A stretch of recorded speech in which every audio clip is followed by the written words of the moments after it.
बोझ सबके गुनाह का उठा कर वो लिए जा रहा है।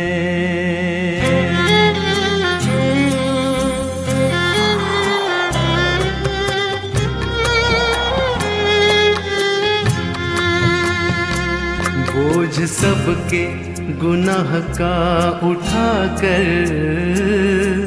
वो लिए जा रहा है। बोझ सबके गुनाह का उठा कर वो लिए जा रहा। परमेश्वर के धन्य नाम की महिमा हो। प्रभात मनन की रविवारी आराधनात्मक मनन की ओर आप सभी का हार्दिक स्वागत करता हूं। सप्ताह का प्रथम दिन हम मसीहियों के लिए यीशु मसीह की याद विशेषकर रोटी और दाखरस से भाग लेते हुए करने का दिन है। प्रभु यीशु मसीह के जीवन के किसी भी पल उनके जीवन पर शोध करने वालों के लिए आश्चर्यजनक बात अवश्य होगी जब याद करते हैं। वचन से हमें ये जानकारी मिलती है कि यहाँ तक प्रभु की खामोशी भी लोगों को आश्चर्यचकित कर देती थी। मत्ती रचित सुसमाचार 27 की 14वीं आयत में हम इस प्रकार पढ़ते हैं, परंतु उसने उसको एक बात का भी उत्तर नहीं दिया, यहाँ तक कि हाकिम को बड़ा आश्चर्य हुआ। रोमी राजपाल पिलातुस के दरबार में हुई एक घटना का जिक्र हम यहाँ देख रहे हैं। यहूदियों के प्रधान याजक और पुरनिय यीशु मसीह पर दोष लगा रहे थे ताकि प्रभु को क्रूस पर चढ़ा सके, परंतु उनके आरोपों के प्रति प्रभु यीशु मसीह किसी प्रकार की प्रतिक्रिया नहीं कर रहा था। मत्ती अध्याय 27 पद 11 और 12। पिलातुस इस बात से पूर्ण रूप में अवगत था कि यीशु पर वे लोग इसलिए आरोप लगा रहे थे कि वे प्रभु से डाह कर रहे थे। मरकुस 15:10। अर्थात पिलातुस पूर्ण रूप में इस बात का जानकार था कि यीशु मसीह निर्दोष है। रोमी नियम के अनुसार अदालत में पेश किया गया एक आरोपी को स्वयं या वकील के द्वारा न्यायाधीश के समक्ष ये कहना होता था कि वो निर्दोष है यदि वो स्वतंत्र होना चाहता हो, अन्यथा निर्दोष होने पर भी न्यायाधीश उसको स्वतंत्र नहीं कर सकता था। इसलिए ही पिलातुस प्रभु को याद दिला रहा है कि यदि प्रभु मुंह खोलकर अपना बेगुनाह होना कहेंगे तो पिलातुस उनको छोड़ सकता है। यूहन्ना 19:10। परंतु प्रभु ना ही ये कहा कि वो बेगुनाह है, ना ही वह उन्हें स्वतंत्र करने का गुहार किया पिलातुस से। वह खामोश रहा। उनकी खामोशी यहाँ तक पिलातुस को भी आश्चर्यचकित कर दिया। अत्यधिक भयानक, निंदाजनक और दर्दनाक क्रूस की मृत्यु से बचने का मौका मिलने से कौन बचना नहीं चाहेंगे? हर कोई चाहेंगे। कौन स्वेच्छा से क्रूस पर मृत्यु सहना चाहेंगे?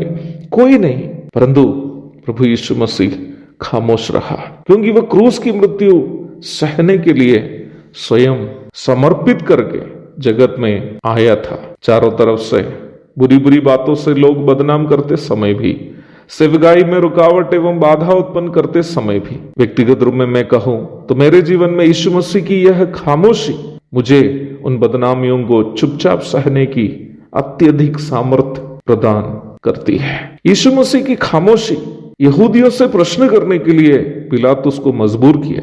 बड़ी नाराजगी के साथ पिलातुस यहूदियों से पूछता है उसने क्या बुराई की है। मत्ती 27:23। परंतु यहूदियों ने पिलातुस के प्रश्न का उत्तर नहीं दिया।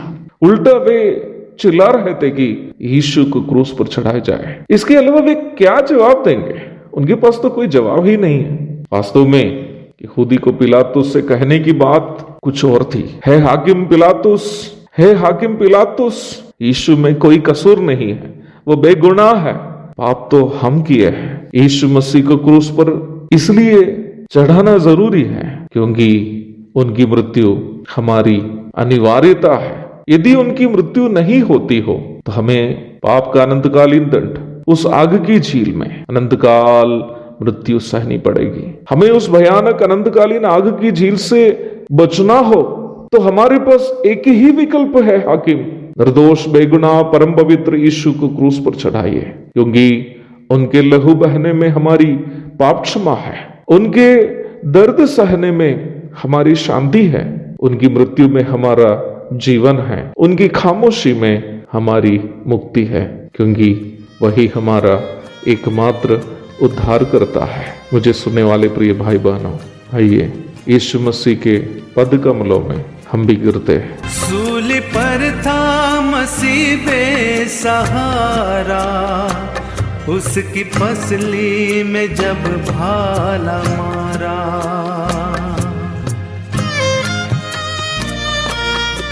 ओ सूली पर था मसीह बेसहारा, उसकी पसली में जब भाला मारा। वो चली थी लहू की जो धारा, है उसी में सभी का कफारा। वो चली थी लहू की जो धारा, है उसी में सभी का कफारा।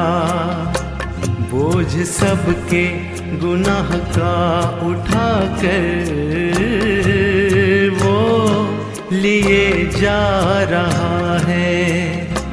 बोझ सबके गुनाह का उठा कर वो लिए जा रहा है, वो लिए जा रहा